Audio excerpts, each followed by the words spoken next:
Good morning once again. So today is day 17 of my mental health awareness challenge, and today I'm on letter N. That's N for Nigel, and I'm going to be talking about nicotine and mental health. Nicotine and mental health. We all know that nicotine is the main ingredient that people get from smoking cigarettes and tobacco.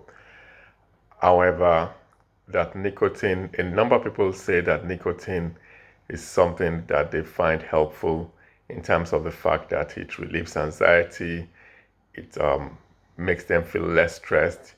Some people feel that it controls their anger, and some people feel that it lifts their mood. However, in reality, we do know that research shows that, contrary to what people actually believe, that the short-term effect of nicotine may give that type of pseudo relief from the anxiety and the stress, but that on the long term, on the long run, actually, nicotine is harmful and detrimental to mental health. What the research shows is that it is actually associated with tension and anxiety. And that's quite interesting as well, because we do know that the prevalence or the number of people that smoke and have mental illnesses is more relative to those who don't. For instance, we do know that those who have depression are twice more likely to smoke cigarettes than those who don't. And that in fact, those who have a more severe enduring mental illness, such as schizophrenia, schizophrenia is a severe enduring mental illness in which people have periods of time when they lose contact or they lose contact with reality, in terms of they hear voices that do not exist, or they might believe things that are not in harmony with reality.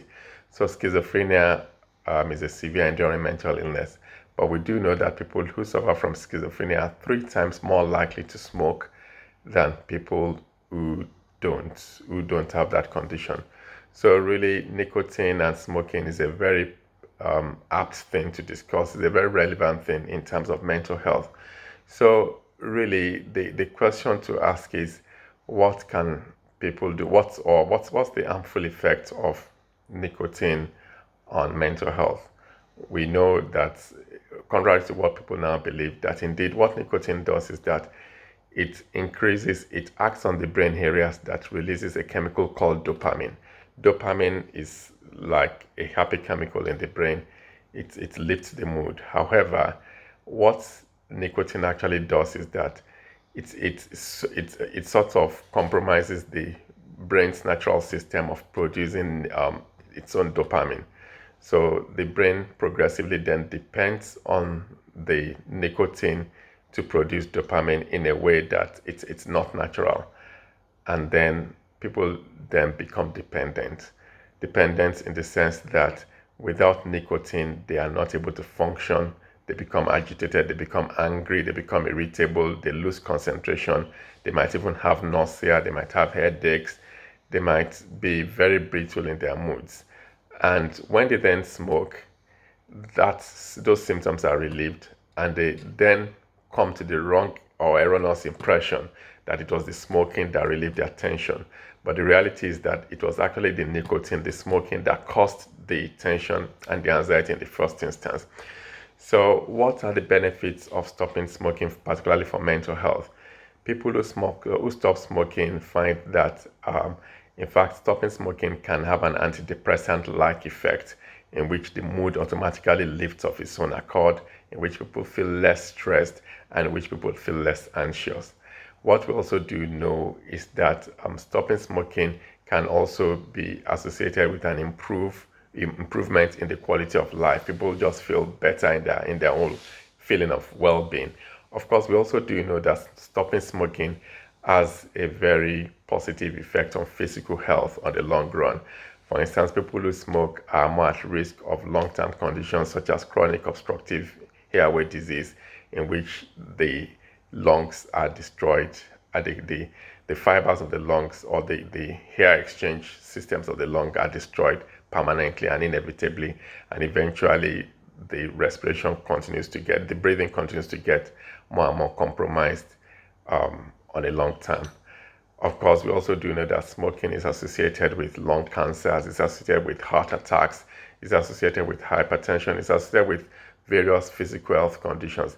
And like I've said in most of these videos, there's a very strong link between physical and mental health.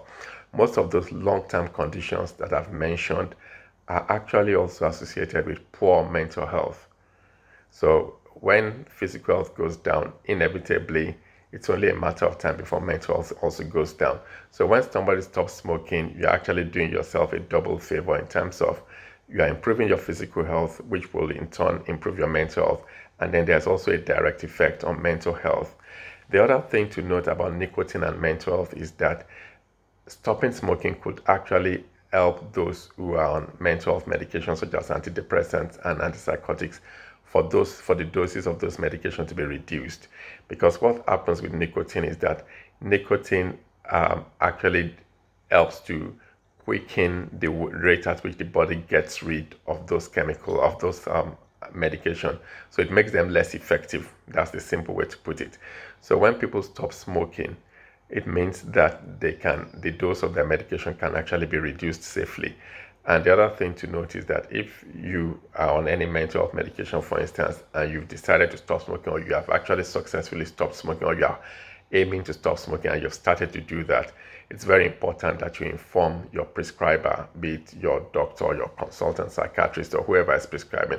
Let them know that you've stopped smoking, because they may need to adjust the dose of your medication. So what are the things that you can do in order to help you to kick the habit of smoking? It's very important that you get support in terms of speaking to your GP first. There are several options there. There's nicotine replacement therapy in terms of replacing the nicotine. They could give you gums, they could give you tablets. There are things that there are several options available that your GP could talk you through. And there's also the NHS Stopping Smoking web helpline, which is 0800 169 0169. That's 0800 169 0169. In addition to that, it's always good to choose a time when your life is settled, when you're not in crisis, because we know that from research that you are more likely to succeed at such times. It's also important to enlist the people who are important in your life, your family, your spouse, your children, your brothers, sisters, whoever is your social support, your work colleagues, your friends. It's important to enlist them in your support system to help you to kick the habit.